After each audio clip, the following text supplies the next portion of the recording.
ఈరోజు మనల్ని అయితే దేవుడు క్షేమంగా ఉంచాడు. ఆయన రెక్కల నీడలో మనల్ని కాచి కాపాడాడు. కనుక ఆయనకి ఏమిచ్చి మనం తీర్చగలమండి? ఆయన మనకి ఆశ్రయము, దుర్గము, ఆయన మన కొండ కోటగా ఉన్నాడు. కనుక ఆరాధనలకు వెళ్ళిపోదాం. ప్రతి ఒక్కరూ కూడా ఆరాధన చేసుకుందాం, దేవుని స్తుతిద్దాం. ఆశ్రయమా, ఆధారమా, నీవే నా యేసయ్య.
కష్టకాలములు నన్ను కృంగదీసినను, అరణ్య రోదనలు నన్ను ఆవరించును.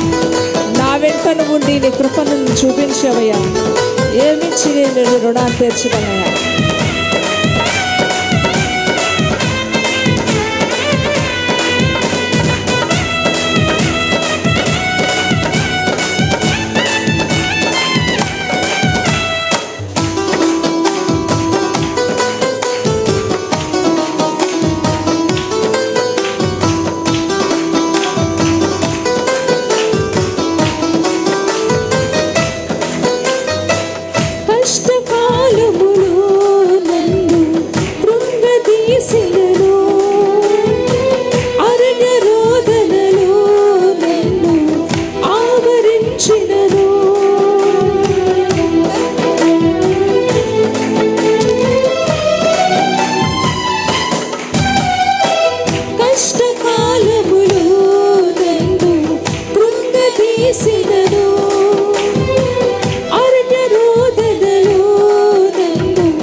నీవుండినావు, కాపాడి నన్ను రక్షించవయ్యా.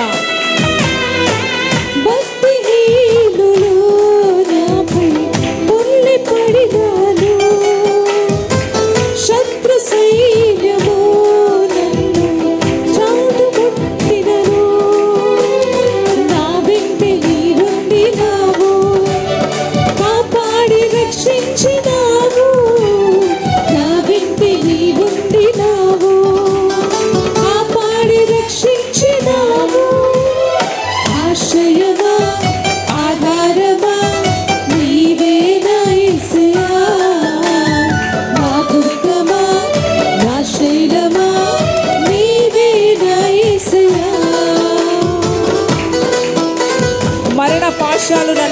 కొనగాను, బంధు స్నేహితులు నన్ను బాధ పెట్టినాను, నా వెంటనే ఉండి దయ చూపించి నన్ను రక్షించావయ్యా.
శైలమా నీవే నా యేసయ్యా, నిన్ను విడిచి నేనుండలేను. చెప్పాలి బిగ్గరగా.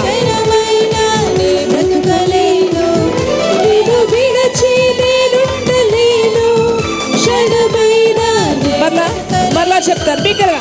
నిన్ను విడిచి నేనుండలేను, క్షణమైన బ్రతుకలేను, నిన్ను విడిచి నేనుండలేను, క్షణమైన బ్రతుకలేను. ఆశ్రయమా ఆధారమా నీవే నా యేసయ్యా, నా దుర్గమా నా శైలమా నీవే నా యేసయ్యా.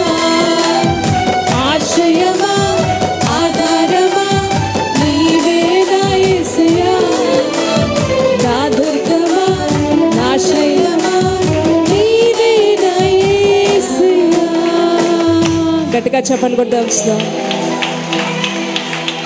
మరణ పాసాలు మనం చుట్టుకున్నాం, మన వెంట ఆయన నుండి మనల్ని కాపాడుతున్నాడు కాబట్టి ఈరోజు వాళ్ళకి జరిగిన పరిస్థితులు మనకు జరగకుండా మనం కాపాడబడుతున్నామంటే మనం గొప్పవారమో,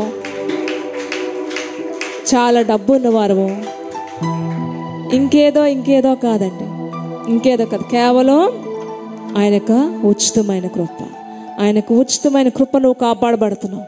ఆయన ఉచితమైన కృప నేను కాపాడబడుతున్నాను. మోకాళ్ళ మీదకి వెళ్దాం, ప్రతి ఒక్కరు కూడా మోకాళ్ళ మీదకి వెళ్దాం. ఇంకా బ్రతికున్నామంటే, బ్రతికి బట్ట కట్టుకునే ఉన్నామంటే కేవలం ఆయన ఉచితమైన కృప. ఈ మాట ప్రతి ఒక్కరూ చెప్పగలిగి ఉండాలి. ప్రతి ఒక్కరిలోంచి ఈ మాట ఉండాలి. ప్రతి ఒక్కరి నోట్లోంచి ఈ మాట ఉండాలి. ఇంకా బ్రతికున్నానండి, నీ ఉచితమైన కృప అయ్యా. ఎంత ఘోరం కదండి, ఎంత ఘోరమైన పరిస్థితులు. చక్కగా మంచి ప్లేసెస్ చూసి వస్తాం, చక్కగా మంచి షార్ట్స్ తీసుకున్నారు, వీడియోస్ తీసుకున్నారు,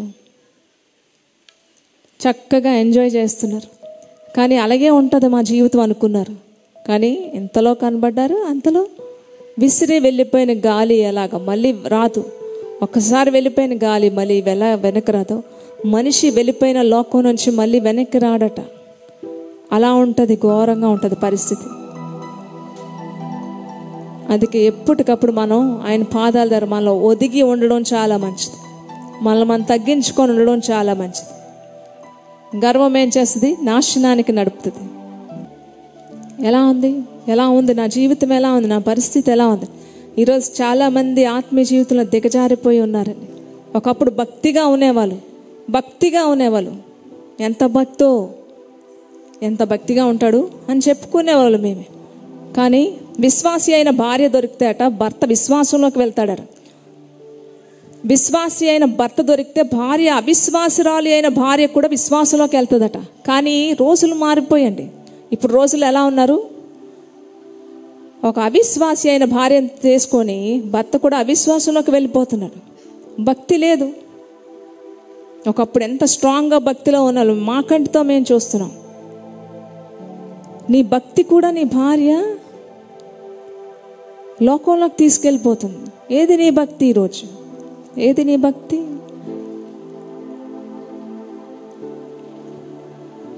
ఒక భక్తి గల భర్త దొరికితే భార్య కూడా, అవిశ్వాసి అయిన భార్య కూడా భక్తిలోకి వెళ్తుందట.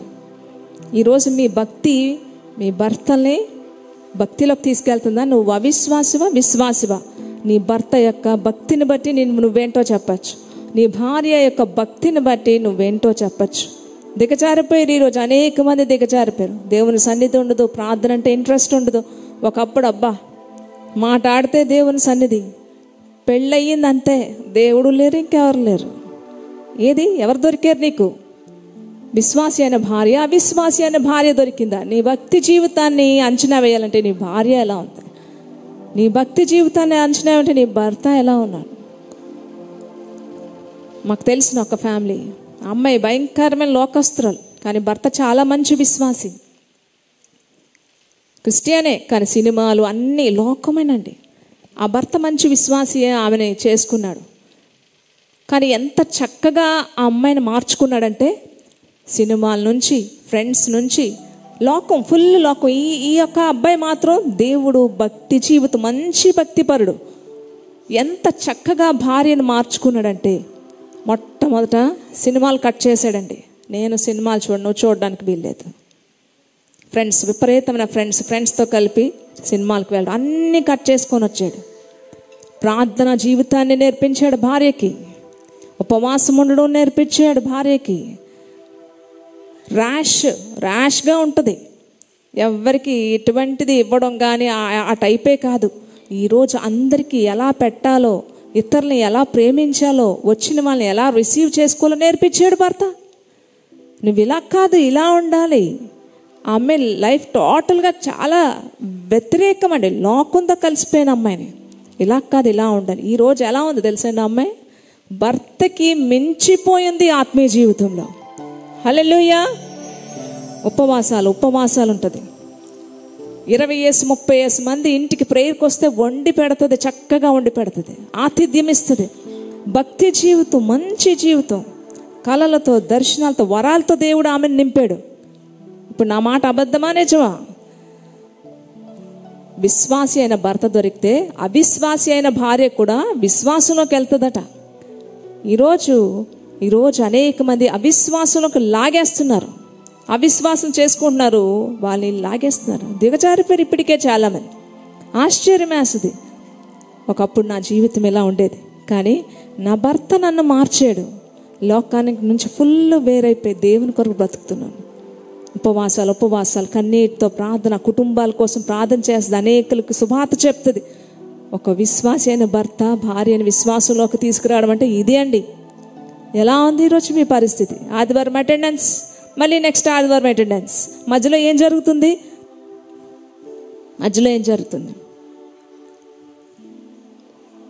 మిమ్మల్ని పరీక్షించుకొని ఎక్కడ తప్పు జరుగుతుంది? నేను విశ్వాసిగా ఉన్నానా? వివాహం అయిన వాళ్ళే కాదు, కానీ చదువుకుంటున్న వాళ్ళు, జరగబోయే ఇంకా ఉన్న జీవితాన్ని కొనసాగించాలనుకున్న ప్రతి ఒక్కరు కూడా, నువ్వు ఒక విశ్వాసి అయితే నీకు దొరికిన వ్యక్తి కూడా నువ్వు విశ్వాసంలో నడిపించుకోవాలి, కానీ నువ్వు దిగజారిపోవడం కాదు. ఎలా ఉంది మీ పరిస్థితి? మిమ్మల్ని పరీక్షించుకోండి. దేవుడు ఉంటేనే మనల్ని కాపాడబడతాం, లేకపోతే దేవునికి ఉచితమైన కృప. బ్రతికి ఉన్నామంటే మోకాళ్ళ మీదకి వెళ్దామా? కన్నీటితో ఆరాధన చేద్దాం ప్రతి ఒక్కరుడా. బ్రతికి ఉన్నానంటే నీ కృప, జీవిస్తున్నానంటే నీ కృప. బ్రతికి ఉన్నానంటే నీ కృప. చెప్పాలి. జీవిస్తున్నా నీ కృప. ఈ యోగ్యత నాలో లేదు, ఎంత భాగ్యము పరిశుద్ధతనాలో లేదు, నీ ప్రేమను చూపావు. ఈ యోగ్యత నా చేతులు రెండు పైకెత్తి. దేనికోసం సిగ్గుపడుతున్నాను? ఆయన వైపు చేతులు ఎత్తడానికి సిగ్గుపడ కన్నీటితో ఎవరి జీవితాల్లో ఈసయ్యా నా ఈసయ్యా ఎవరు పాడాలి? ఆరాధన చేయాలి బ్రదర్స్, ఆరాధన చేయాలి. బ్రతికి ఉన్నామంటే ఎంతో మంది చనిపోయిన వారందరికంట నువ్వు నేను బ్రతికి ఉన్నామంటే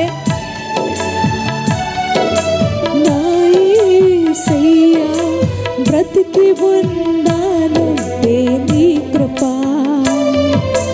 జీవిస్తున్నానంటే నీ కృప, బ్రతికి ఉన్నానంటే నీ కృప, జీవిస్తున్నానంటే నీ కృప. ఈ యోగ్యత నాలో లేదు, ఇంత భాగ్యమునిచ్చావు. పరిశుద్ధత నాలో లేదు, నీ ప్రేమను చూపావు. ఏ యోగ్యత నాలో లేదు, ఎంత భాగ్యమునిచ్చావు. పరిశుద్ధత నాలో లేదు, నీ ప్రేమను చూపావు. నా జీవితం అనే నావ సాగుతుంది. తుఫానులు వరదలు విసిరి కొట్టగా ఈ యొక్క కథ మునిగిపోతుందేమో, ఈ నామం మునిగిపోతుందేమో. అయినా నువ్వు నన్ను చేయి పట్టుకొని నువ్వు ముందుకు పద అని నన్ను నడిపించిన నా నాథుడా,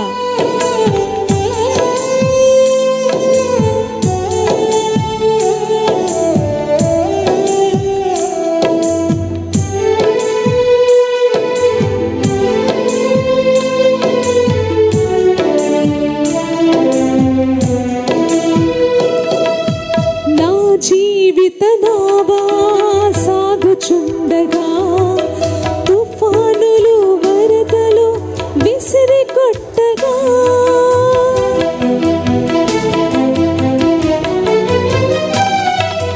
కదలలేక నా కదా ముగించబోగా నువ్వు పదా అంటూ నన్ను నడిపించినావు. సదా నిన్ను సేవించి సాగిపోయేదా, నీ పాదాల చెంతని వాలిపోయేదా. సదా నిన్ను సేవించి సాగిపోయేదా, నీ పాదాల చెంతని వాలిపోయేదా. ఈసయ్యా నా ఈసయ్యా, ఈసయ్యా నా ఈసయ్యా, ఈసయ్యా నా ఈసయ్యా, ఈసయ్యా నా ఈసయ్యా. బ్రతికి ఉన్నామంటే ఎంతమంది చెప్తున్నారు ఈ మాట? టీవీలు చూస్తున్నాం, న్యూస్లు చేస్తున్నాం, అమ్మో అమ్మో అయ్యో అయ్యో అయ్యో అరేరే అనుకోవడం కాదండి. మన పరిస్థితి ఏంటి? మన పరిస్థితి ఏంటి? విశ్వాసి అనే ఒక భార్య భర్తని విశ్వాసులకు నడిపించగలుగుతున్నాడా? జారిపోతున్నాడు.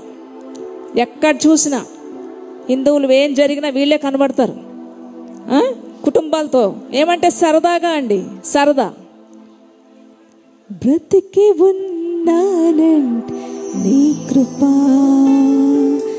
జీవిస్తున్నానంటే నీ కృప, బ్రతికి చెప్పాలి, చెప్పండి. జీవిస్తున్నానంటే నీ కృప, ఏ యోగ్యత నాలో లేదు, ఎంత భాగ్యమునిచ్చావు. పరిశుద్ధత నాలో లేదు, నీ ప్రేమను చూపావు. ఏ యోగ్యత నాలో లేదు, ఎంత భాగ్యమునిచ్చావు. పరిశుద్ధత. ఆఖరిగా చేతులు రెండు ఆయన వైపు ఎత్తుదామని. ఈసయ్యా నా ఈసయ్యా, ఈసయ్యా నా ఈసయ్యా, ఈసయ్యా నా ఈసయ్యా, ఈసయ్యా నా ఈసయ్యా. బ్రతికి ఉన్నానంటే నీ కృప,